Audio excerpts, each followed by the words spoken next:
And you're welcome back. Let's get started with our big story for today. Now, Nigeria's judicial landscape has been thrust into the spotlight once again as activist and lawyer Dele Farotimi remains in detention after being denied bail in the defamation suit filed by legal icon Afe Babalola. Farotimi, known for his outspoken views on governance and justice, now finds himself at the center of a controversial legal battle that many argue has far-reaching implications for freedom of expression in the country. Now, this case highlights ongoing tensions within Nigeria's judicial system, particularly how defamation laws can be wielded against dissenting voices. As debates rage over the balance between protecting reputations and upholding free speech, Farotimi's plight raises a number of questions about the judicial fairness afforded to activists who challenge the status quo. So to help us unpack this, we are joined by our esteemed guest here, and that's none other than Adam Wahab. He is a senior associate in dispute resolution practice at Olaniwa Ajay LP. You are welcome. Good to have you here. Thank you so much for joining us. I'm happy to be here. So as a lawyer, you're going to help us unpack all of this that's happening right now, because everybody's agog with everything that's happening regarding the case, especially when you compare it to other high-profile cases that are happening right now. People argue about the heavy-handedness of this issue, especially that it seems to be a civil one. So please do give us some legal explanations to what we are seeing here. Okay, well, first, I must let you know that it would be nice to consider this devoid of emotions. So let's look at law as it is. So as a lawyer, I know that every citizen has the right to freedom of expression. Right. And that right includes the right to hold any opinion and even to impact such an opinion or the view the person may hold. However, the same provision of the Constitution makes restrictions of this right. In fact, you agree that there is no right anywhere in the world that is absolute. So this constitutional right that is embedded in the Constitution is not absolute, and there are certain restrictions. And one of it is that the right may be restricted by any law that is validly made by the National Assembly, and that law has to be justifiable, reasonable in a democratic society such as Nigeria. Now, the question then is, the laws under which this person is being held, are these laws first, are they laws validly made in Nigeria? And then the next question is, are they reasonably justifiable in a democratic society? Now, the question of defamation can give rise to either a civil liability or a criminal liability. Now, as to the civil liability, it's just an issue between two private citizens. But when it comes to the criminal element of it, it's no longer an issue between two private entities. The nominal complainant, who is the person against whom the defamatory statement has been made, will have engineered the instrument of the state to kickstart a criminal proceedings against the person who have alleged to make the defamatory statement. Okay. And then that would then lead to a criminal proceedings where we have the person brought before the court in a criminal charge. But the question is, yes, we have laws that criminalizes defamation in certain states, not even everywhere in Nigeria, because some states have moved on. Yes. So even these laws have their different ramifications in the different states. Yes. Now, you noted that it's a civil, it could be a civil or criminal case. Where does it cross the line into being criminal, especially considering the anatomy of this situation right now? He wrote a book. Yes. It was published. Yes. It's on sale. Yes. So is it the writing of it and publishing of it that makes his expression of freedom of expression a crime? So to answer this question, you have to look at the ingredients of what constitutes a civil defamation and a criminal defamation. And you just need to examine the statutes that made these provisions. For criminal proceedings, it's essentially the same as the ingredients you have for civil in terms of was a publication made by the defendant, was the publication disparaging of the reputation of the nominal complainant, has anybody read, downloaded, or utilized that material, and as indeed as the publication has the effect of disparaging the character and the reputation of the nominal complainant. Now, these are the ingredients, but the difference again in this is that the standard that the law has imposed on the state, the standard of proof of each of these ingredients is quite higher than what is required in a civil proceedings where it's between two private individuals. The standard now it has to be proved beyond reasonable doubt, each of these ingredients, for the defendant to be held criminally liable for the alleged act of defamation. But I must clarify that historically, it is a crime everywhere in the country, but some states have evolved. For instance, Lagos State has amended its own criminal laws, so also Ekiti State and one other state, I think Edo State, you cannot file a charge of defamation against any person because it's no longer an offense. And as far as the Constitution is concerned, under Section 36, nothing is an offense except it is proscribed as an offense by a statute. So if at the time of the alleged act, there is no law that has proscribed that act that you are complaining about, then it is not an offense, it's not a crime. In Lagos State, in Ekiti State, and in Edo State, there is no such thing known as criminal defamation. Now, I've been informed that David Hundeyin, investigative journalist, joins us now live as well. David, thank you so much for joining us. We appreciate you for doing this with us this morning.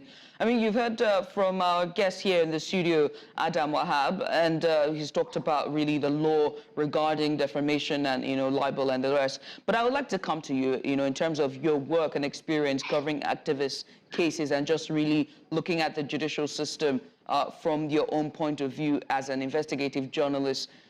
How are you going to assess this matter, this case, and just in terms of, dissent, and the varying voices of dissent? Do you see this being a judicial pushback? Do you see this being just Nigeria and its system, displaying its ugly head as usual? So I actually put out a newsletter about this sometime last week, where the central arguments that I made in that newsletter was that the problem that I have with this case and others like it in the Nigerian judicial system now is not so much the fact that people in power they've discovered the use of so-called SLAP litigation. SLAP stands for strategic lawsuits against public participation. That's a thing around the world. That it's in fact, SLAP lawsuits are the most popular jurisdiction for SLAP lawsuits is the UK, because under UK law, the burden of proof is on the defendants and not on the claimant. So as far as that goes, Nigeria is nothing special there. Where I have an issue is that unlike everywhere else, the specifics of the law involved don't seem to exist. And what I mean by that is, it seems as if, depending on which side of the bed you wake up on in Nigeria, whether as a lawyer or as a judge or as someone with money who can influence lawyers and judges to get certain actions done in your behalf, you can have the law effectively interpreted in any way at all that you see fit, which basically means that Nigeria doesn't really have laws as it stands. Take this case, for example, where you had someone who wasn't in hiding. He lives in Lagos. Everybody knows where he is. This book has been out since June, I think it was June 5th that this book was released. I know this because we actually exchanged messages just a couple of days before the book came out. I remember I was in Addis Ababa, he was in Lagos, and we had a long conversation about it. And after the book was released, he did a small media tour. He did an appearance on, Shehu Kimberly's podcast, the Wade Show. And he was constantly talking about it on his YouTube channel, on his social media. There was nothing about this that was a secret, right? This wasn't something that, this was published in some corner of the internet and then somebody went somewhere to hide or something. This was in the open, right? And there was no pushback, there was no action taken, nothing. And then all of a sudden, coincidentally, the month where he launches a sort of political action campaign, because if you recall, shortly before he was arrested, he had put together a small group of journalists and civil society figures and political activists. I was part of that group, by the way. And the purpose of that group was to put pressure on the legislature and the government to enact some form of electoral reform. So specifically that the Electoral Amendment Act 2022 should be amended again, this time to state very clearly that electronic transmission of results is mandated and that independent candidacy is permitted. That was what he was working on. And as soon as, he was suggesting, even publicly, that as a way of pushing this campaign, that Nigerians should stage a sit-at-home sort of civil disobedience protest on the 3rd of December. He was arrested on the 2nd of December, which is an incredible coincidence. So it just strikes me that depending on whether the people in power consider you to be enough of a threat or enough of an irritation, in Nigeria now, somebody can just wake up and have a law. It doesn't even have to be a law that even exists, as we've seen in the case of Dele Farotimi now.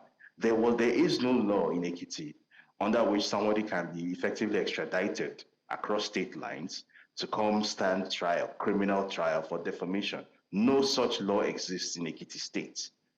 And yet, the lawyers involved, by the way, these are not, ambulance chasing lawyers. These are senior advocates of Nigeria, more than one of them. The judge, the magistrate involved, the Nigeria police force, everybody colluded to extradite somebody from one jurisdiction to another state jurisdiction to face trial under a law that does not exist. So the danger I am seeing in all of this is that effectively Nigeria is entering on this sort of uncharted territory in its history where effectively there is no set of legal standards that the country is actually governed by. Nothing you do in Nigeria is unambiguously legal or illegal. I think we actually started seeing this precedent set last year when in the name of the post-election Election petition tribunals where all manner of judgments were passed, were things that we thought that were stated very clearly in plain English. Mm-hmm. The judges gave some very incredible interpretations. We had always understood, for example, 36 states and the FCT to mean one thing, and then all of a sudden the legal definition of the word "and" went all the way to the Supreme Court. And then the law was effectively changed. It was effectively changed by the judge's interpretation in a way that it has never been interpreted before. Setting precedents. That was the thing. Yeah. The law of the law of double nomination, which is also very, very clearly written, it was interpreted in a different way. The judge gave an incredible judgment. The law of dual citizenship, the law of disclosure of such things, on everything you can imagine was stood on its head to ensure that a predetermined outcome was arranged. So that was the precedent that was set. So now, effectively, we're at a point in Nigeria where whatever is written in the law books doesn't matter. Even if you are a lawyer who has, you know your stuff, right? You've read the Constitution back and forth 257 times. You know all the legal statutes and criminal codes and everything. You cannot expect to win an argument based on points of law in Nigeria anymore, because the judge or the judiciary basically has a free hand to do absolutely whatever the hell it wants, and nobody can do anything about it. There is basically no judicial oversight, meaningful judicial oversight. So now we're going to keep seeing more and more cases like this, where as soon as somebody who is seen to be a dissenter or who is seen to be an irritant to those in power develops enough of an audience, enough of a platform, and the people in power decide to teach this person a lesson, they don't really have to do much anymore. All they have to do now is just, tap the SAN or the judge working for them and interpret a law that says 2 + 2 is 4, can be effectively rewritten through the interpretation of a judge now to say that 2 + 2 is 57. And we can't do anything about it. The judge can say that this is a cow, and say that, no, legally, this is now a Starlink space rocket. Right, just a second, David. Right, David, I wanted to cut you there because we still have Adam here in the studio, right? But I'm going to come to you later on to ask about the denial of the bill, which has now been widely criticized. At first, they gave a 50 million naira bill and also a shorty in like sum as well. But now that has also been denied. But let's come back to the studio to talk to Adam. Now, Adam, you noticed something from before regarding the ambiguity of this law. Yeah. And then also, David also touched on the arbitrary nature with which this case of defamation, the use of the word defamation is being used. Now, if we can get clarity. Now, there is no law as is being touted right now regarding this case. Am I correct? Is that what you're saying regarding defamation? So, in fact, this gives me an opportunity to clarify. No, yes, please. And I bet to disagree with David. The state can choose to prosecute any person for any offense anytime. There is no limitation of time. There's no bar as to when they can decide to wake up and prosecute a person once there is evidence, once they have a complainant, and once the investigation has been concluded. Now, as to the procedure, this person is a lawyer. He knows his right, but he knows there's a process. If a person is brought before a court under a law that does not exist, the judge has to allow the process, and he knows what to do through his lawyers. Adams, once again, confirm. Are you saying this law does not exist in Ekiti or in Lagos State? There are two laws. There is another law called the Cybercrime Act. Now, that one talks about making online statements that it's all about cyber stalking. Okay. And in fact, to give credence to the judiciary and the National Assembly, based on some interpretation of that law, the National Assembly has had to even amend the act in 2024 to take out the aspect that talks about defamation directly. But if you look at section 24 sub 1B of the current Cybercrimes Act as currently is today, it is under that law that this person has been arraigned at the Federal High Court. Now, talking about the one at the Magistrate Court, he knows the process. If I'm his counsel, I know what to do. And I can tell you that that objection has been raised as to the jurisdiction of the court, and it just to allow the court to make a pronouncement on it. I don't subscribe to an open condemnation of our judicial system. If a judge has done something right, just last month, the NJC, they came out, they criticized and warned, even sanctioned certain judges for everything has a procedure. You have to follow the process. That's my opinion. For the courts. Yes, wait for the court to make a decision. Even if we note that these laws are still a bit ambiguous. And even if you are aggrieved, there is an appeal. And if you think the judge has misconducted him or herself, you know the right channel. So let's talk and about, the NJC are doing what they should do. Let's talk about the collusion now with the Nigerian police force. Now, this was a case filed in Ekiti, and they had to come all the way to Lagos here to make an arrest. It was the carted him away. Yeah, and carted him away all the way to Ekiti by road.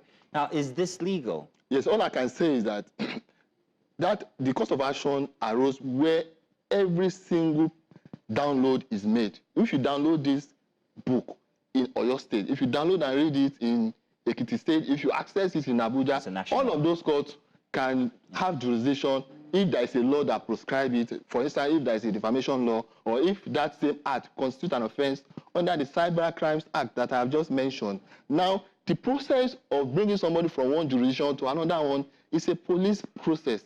It's a process of arrest. How do you arrest somebody from outside your state and bring it to another state for prosecution? It has something to do with court. It's a process within the police. I know if a police wants to arrest me and they come from Abuja, they first have to report to headquarters in Lagos and to nearest police station to my residence to make their report there, and then it's a process, it's an internal process with the police. So I'm not that I'm defending. No, of course. But I just want everybody to have a clear idea. That's a process. We need and we all talk about democracy, and at the heart of democracy is rule of law, and the rule of law is our laws as they are today. So wait, did the police contravene any laws themselves? Noting that you've just said that if I'm going to be arrested from Ekiti State, for instance, this first of all has to be a report at the Lagos State Police Command by that whichever jurisdiction that police force is coming from before I'm arrested. In fact, they have to do it in tandem. Now, in this case, was that the case? Nobody has said that was not done. And if that's the case, then you can take it up with them. Right. Yes. Let me come to you, David, and talk about the denial of bail. I set the tone earlier, so we're just going to get into it. There's now been denial of bail. At first, they set the bail to 50 million naira and surety in like sum. And now he's now been denied bail. It has now raised a lot, widely criticized by those on social media. You know, critics alike, they've all criticized that move. What's your take? This ties into what I already said about how essentially the law in Nigeria now has become something that is completely subjective. There are no set fixed standards for anything because to my understanding, and we have a lawyer in the studio, so I'm sure he can confirm this, to my understanding, whether you call it civil defamation or criminal defamation, whatever type of defamation case that it is, it's a bailable offense in Nigeria. So for the states, to my understanding, the state magistrate, the magistrate in Ekiti had already granted bail, which was fair enough. And then you have this thing called lawfare, where you have this multiplicity of spurious cases being filed, basically to the effect of just tying the person up in the court system with the goal of just keeping him in prison. Because to my understanding, that is what is going on here. There isn't actually any desire for any justice or whatever. The entire point of this is to punish Dele Farotimi, keep him in prison over the Christmas and New Year period, and drain him financially. That's what the entire purpose of this is, right? This is not the first time that I've seen something like this in this line of work, right? He's probably the most high-profile person that this has happened to, but this is something that has been happening with quite some regularity over the past decade. So this is just a continuation of what I was referencing earlier about this pattern of the Nigerian judiciary effectively having no real oversight, or the Nigerian judiciary, in fact, being sort of almost puppeted by the executive. It's whatever the executive wants that the judiciary just does, right? I don't think that if you were to find this exact kind of case, right? I'm not even going to use the example of some, US or some, jurisdiction that you might look up to. This exact kind of case in South Africa or in Kenya, this wouldn't have lasted 20 minutes in court. At the very least, for the purpose of a bail hearing, this wouldn't have lasted 20 minutes in court. In Nigeria, this has turned into a huge soap opera, a huge production. And then you're now hearing things like him being charged with treason, because apparently that's also the new thing, the new fad in town, because words don't mean anything in the Nigerian legal practice anymore. You can just throw things around and hope that something sticks eventually. And bear in mind that treason is a capital offense in Nigeria. It carries the death penalty. So it's someone genuinely saying that Dele Farotimi has done something that is deserving of execution, summary execution, death. Does that make any sense? But this is what is being argued in court, and the judges are entertaining it.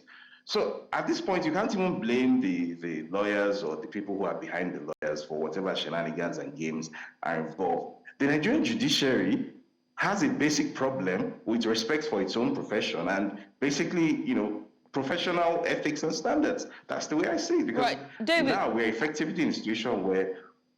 David, sorry, go ahead.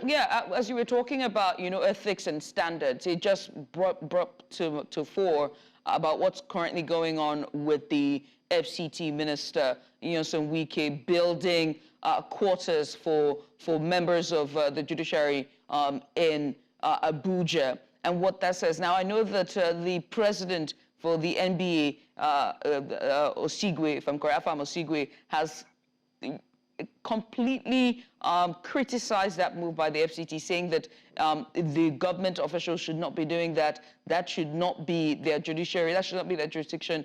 They should not be doing that. Do you think that moves like that, where it comes to coveted concern and of the welfare of officers of the judiciary, is somewhat putting strings on the judicial system? I think that is exactly what it is, and it's not the first time that. In fact, it's very unsubtle now. It's just a fact, I think, that is visible to the blind and audible to the deaf now, that the judiciary is effectively owned by the executive. So on paper, there are three independent arms of government: the executive, legislature, and the judiciary. What we saw during the last administration was the total capture of the legislative, which persists to date. And what we're seeing now is the total capture of the judiciary. So effectively, Nigeria is no longer a constitutional democracy as you understood it with three independent arms of government. It's now essentially a monarchy that holds elections every 4 years. And there's one man at the top and his tiny group of people that actually make all of the decisions. So which would simply lend further credence to the entire premise of Dele Farotimi's book to begin with, because that's where all of this stems from, supposedly. The central argument. The irony of it is that the title is now. I said the irony of it is now the title is now seeming like a self-fulfilling prophecy, so to speak. That's exactly the issue. The central argument that was made in the book. By the way, for those who haven't read the book, the book was not about Afe Babalola.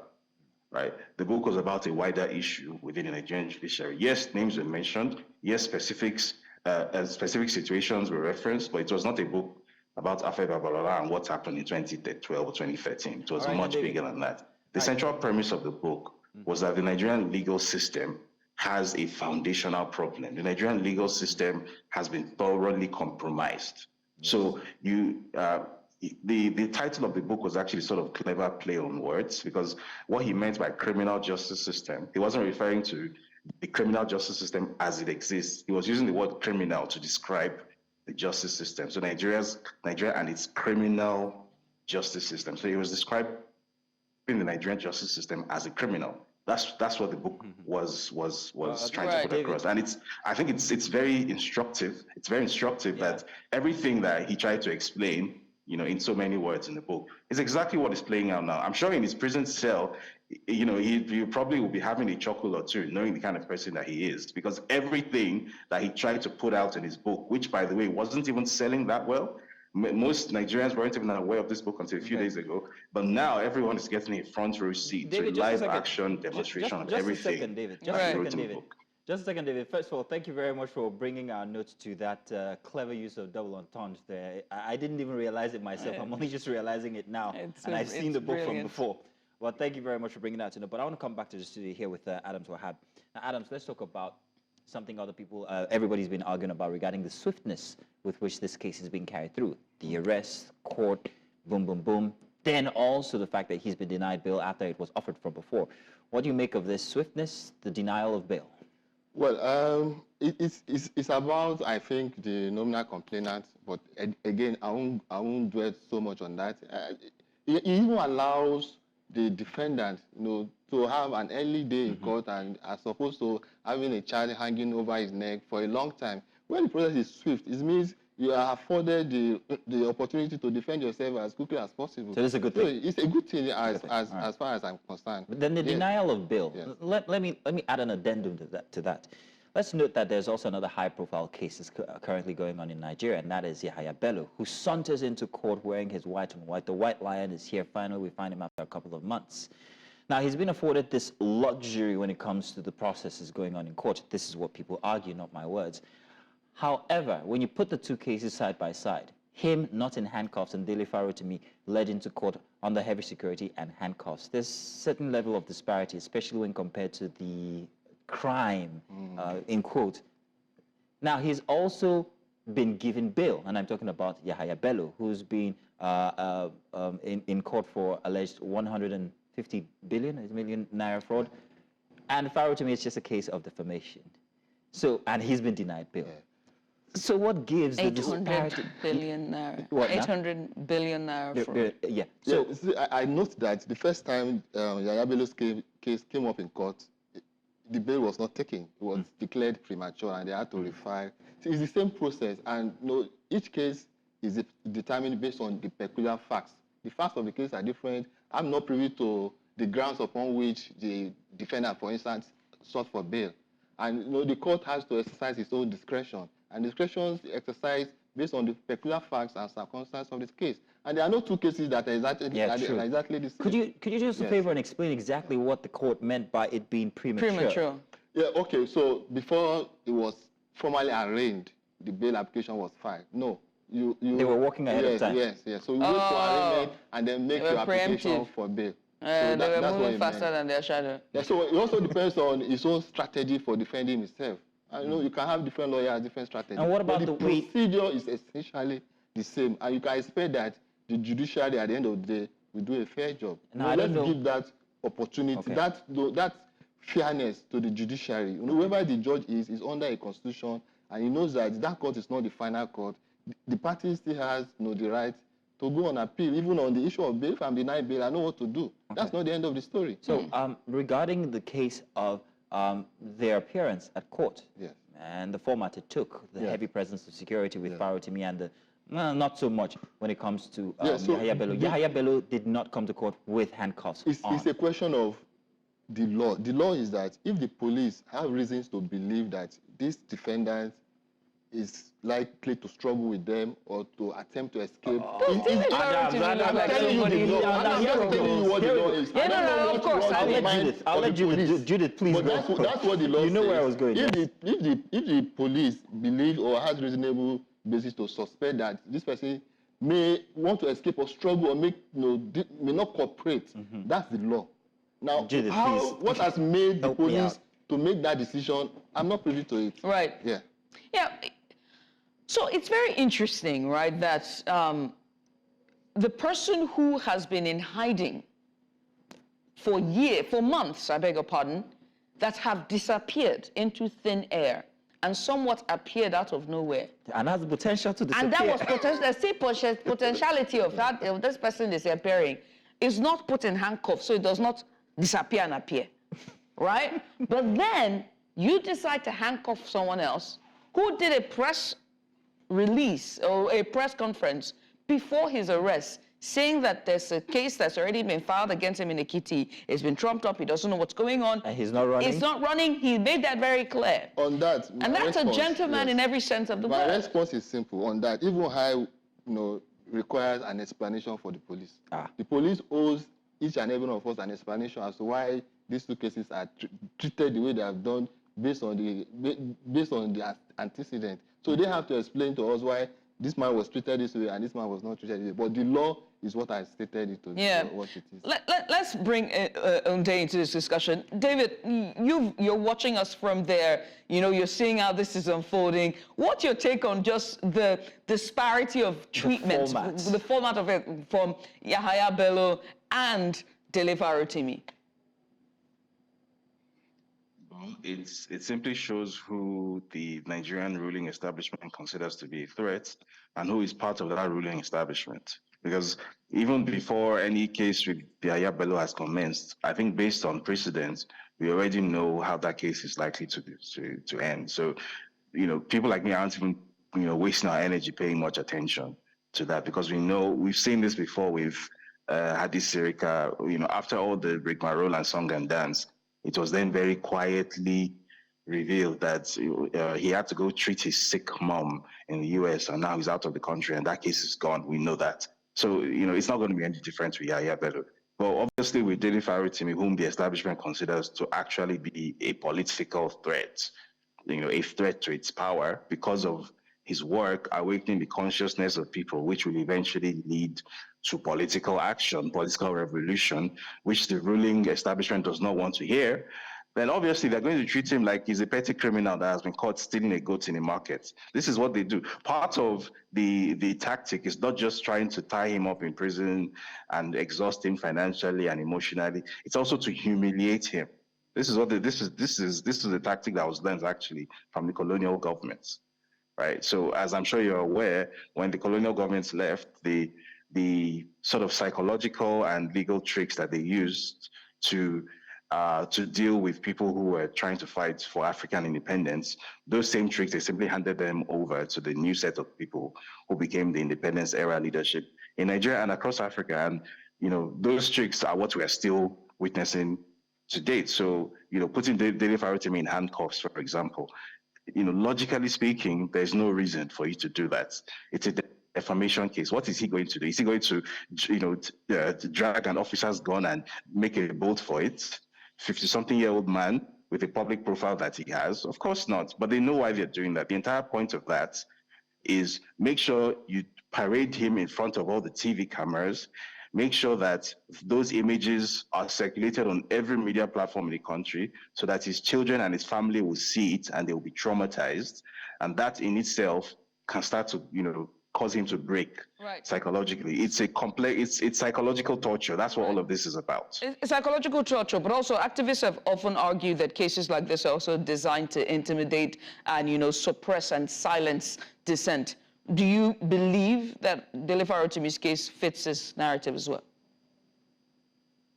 I don't need to believe it because it's playing out directly in front of our faces. It's very obvious that the establishment has been looking for a scapegoat with a suitably big profile to make an example of, because maybe the feeling is that Nigerians are getting too comfortable speaking out and speaking very plainly.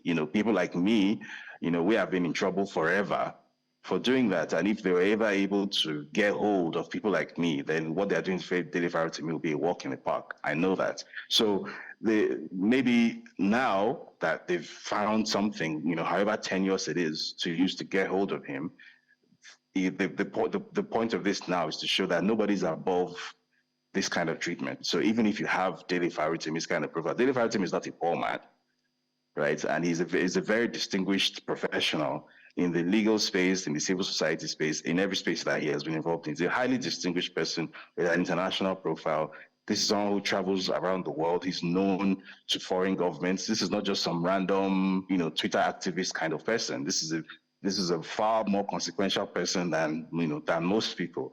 And they're able to treat him like a common criminal. This is a statement to the Nigerian civil space, be it the media space, the civil society space, however compromised it already is, the activism space, even the social media space. This is a statement that you might think that on some level you have escaped our control because you can speak on platforms that we don't control. You can sell your book on Amazon.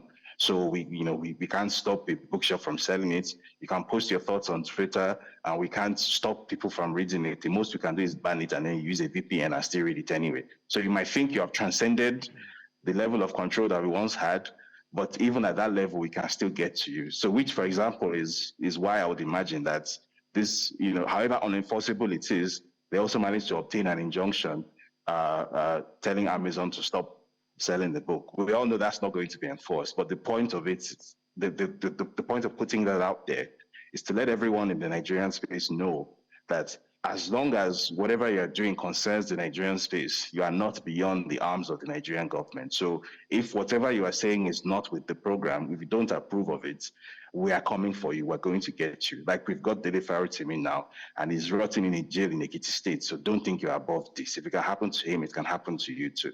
Okay. This ties into human rights, right? This we're talking about, I think about a few days ago, it's been the celebration of human rights and just really a conversation about, ensuring that governments and whether it's agencies like the police or, the judiciary make sure that that the human rights of the average Nigerian, the common man is met, right?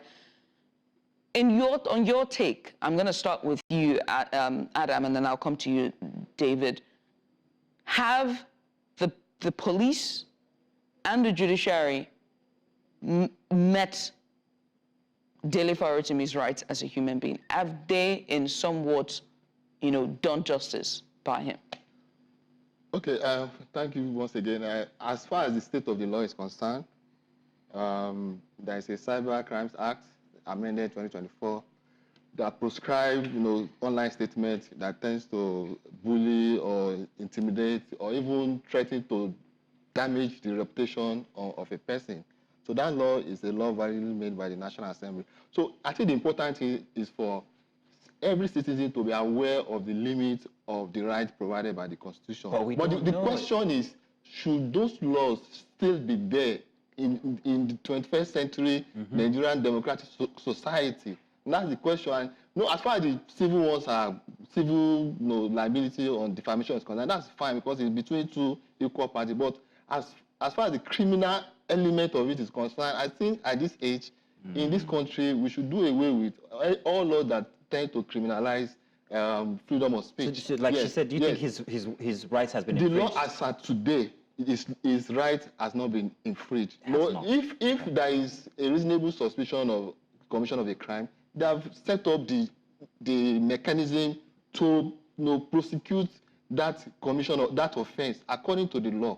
But I'm even rising above the law and saying, should we still maintain criminal laws criminalizing defamation in our laws in today's century? And that's what I'm driving at. Right. So those Lagos State has taken it out, 2 other states. Let's have all other states in the country, let them abolish heavy laws so that you can give priority to freedom of speech as an essential element of democracy. Nice. Yeah. Right. Well, nicely said. David, your thoughts on this as well. Infringement of human rights for Dele Farotimi. Do you see the police and the judiciary have done this in any way, shape or form in the entirety of this process?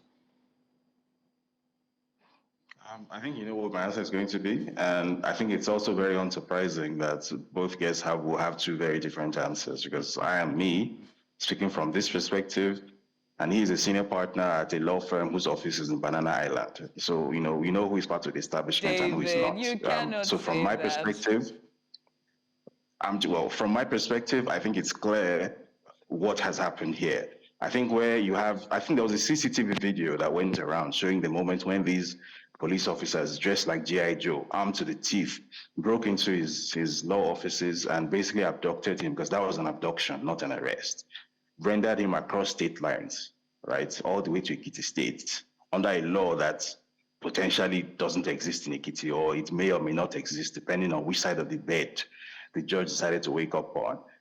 So there's no way you see all of that and say, oh, well, you know, he was treated fairly. This is perfectly fine. There was no violation of human rights concerned here, you know. But again, I'm speaking from the point of view of someone who has a certain perspective on things. There are other people who speak from other points of view. So I guess we will never agree on that. That's not surprising. But I mean, he made a valid point about, you know, decriminalizing libel and defamation, that it shouldn't be criminal in any sense of the word, and that should be decriminalized so that energies and focuses to other matters, and defamation can now be a civil matter as opposed to it being in that sense. Don't you think so? Again, the correct person to ask this to is the judge, because again, going back to what I've been saying right from the start, going back to the newsletter I even put out, my major problem in all of this is not even whether Dele Farotimi supposedly defamed somebody or not. My major problem is under what framework is he actually even being tried? They're just making it up as they go along. As I mentioned in the newsletter that I put out, the initial claim that was filed by Afe Babalola SAN got the actual material facts of the so-called claim were wrong. It was obviously put together in such a hurry and such a rush that basic establishing claims were wrong. So, for example, the claim was that Dele Farotimi made a defamatory accusation on a Channels TV broadcast with Sheon Okinbaloye. Dele Farotimi has not been on Channels TV for the entire second half of 2024.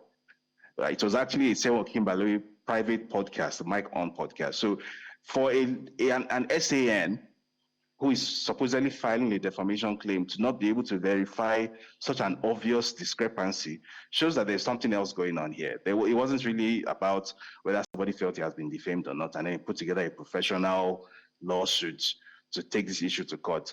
Somebody somewhere, a bigger masquerade somewhere, has identified Dele Farotimi as a threat to be neutralized, and Afe Babalola SAN, at his 95 years of age, decided to allow himself to be used as the tool to actualize this agenda for reasons best known to him. So, however this is going to work out for everyone, good luck to all those concerned. Well, David, I must say thank you so much for taking out the time to join us today for this discussion. Also, many thanks to you, Adam Wahab, as well. It's been kind of very insightful, varying views and insight and perspective, which is what we want to see. The most important thing is we see the A, but only from different angles, and we have to see from all angles. Judith, just a second. While we still have David here, I wanted to ask him regarding the case of arrested nurse. I'm looking Nurse for her name. Abiodun Thomas. Abiodun Thomas, yes. Now, you have heard of the story. I'm wondering what you think regarding her situation, because it's rather similar when you look at it in the grander scheme of things regarding dissent and people being perhaps maybe fingered out for their speaking up against a certain system. What do you think on that one, David? I think from a legal point of view, I'm not a lawyer, but I think from a legal point of view, the use of that thing that they call the Cybercrime Act, I think there needs to be some sort of guardrails that are put in place now, because it seems as if anything at all that you do in Nigeria now can be criminalized under this supposed Cybercrimes Act. Anything at all. If you post a tweet saying that you don't like the color blue, somebody can say that that is defamatory to the color blue, and you have committed internet stalking against the color blue, and therefore you should be shipped to Abuja and put in a gulag in Maitama.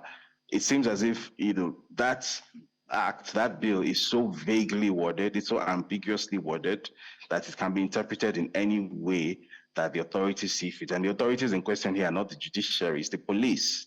So effectively, this Cybercrimes Act has given the Nigeria Police Force the ability to effectively be the judge, jury, and executioner, which I think it's fair to say is completely contradictory to the spirit of most constitutions in the world, definitely the 99 constitution that we supposedly adhere to in Nigeria. So I think this arrest that you're referring to is yet another manifestation of this abuse of the Cybercrimes Act by the police and by the intelligence and security authorities. And I think legally speaking, maybe or legislatively speaking, something needs to be done to ensure that either the powers in this act are very, very clearly defined in a very granular manner, or this act is modified in such a way as to remove most of this enforcement teeth, because clearly it's being misused. David. And one day, even those of you in the studio might find yourselves on the wrong side of this act too, because everything is covered by this act. Well, we expect that as journalists, quite frankly. We won't be surprised. But thank you very much, David. Thank you very much, Adams, for coming in and giving us your both your expert opinions on the Farotimi case saga. Let's put it so. Thank you very much.